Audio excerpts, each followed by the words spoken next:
দুনিয়ার মধ্যে অনেক নবী অনেক পয়গম্বর আগমন করবে, এর মধ্যে ব্যতিক্রম নবী।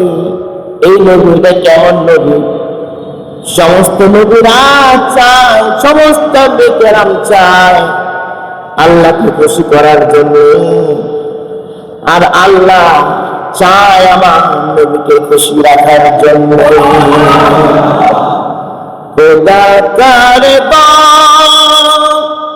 चाहता है तो आदम, खुदा करता चाहता है तो आदम, खुदा चाहता है, खुदा चाहता है रज़ाए मोहम्मद, खुदा चाहता है रज़ाए मोहम्मद।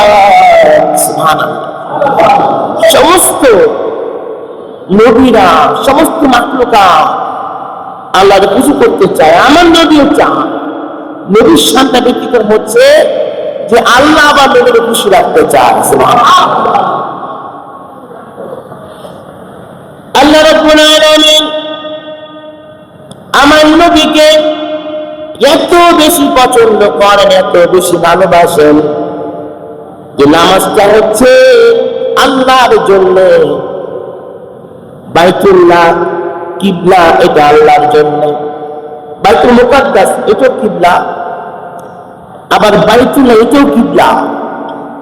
কিন্তু নবী যখন ইসলাম প্রচার শুরু করলেন তখন বাইতুল মুকাদ্দাস কিবলা ছিল। আমার নবীর অন্তরে হৃদয়ে দোয়ার কারণে হাত তুলে বলেন না, আল্লাহ বলে বন্ধু হে দুইটি তো আমার ঘর, কিন্তু আপনি যে কেবলার প্রতি খুশি ওইটা কেবলা বানাই দিলাম। কোরআনের মধ্যে এসছে ওইটা কেবলা বানাইলাম, আল্লাহ বলেন যে আমি খুশি, আমি তো খুশি। বাইতুল মুকাদ্দাস আমি আল্লাহ, মক্কার বাইতুল্লাহ আমি আল্লাহ, চলছে বাইতুল মুকাদ্দাস, আপনি আছেন বাইতুল্লাহ, আপনার খুশিতে আমি আল্লাহ খুশি হইলাম। এটা আমার নবীর শান। এটা এমন নবী যে নবীজি যা করেছেন তাই ইসলাম। সুবহানাল্লাহ। মা আতাকুমুর রাসূল, আমার বন্ধু যা দেয় যা করে তোমরা তাই আঁকড়িয়ে ধরো, এটা ইসলাম। সুবহানাল্লাহ।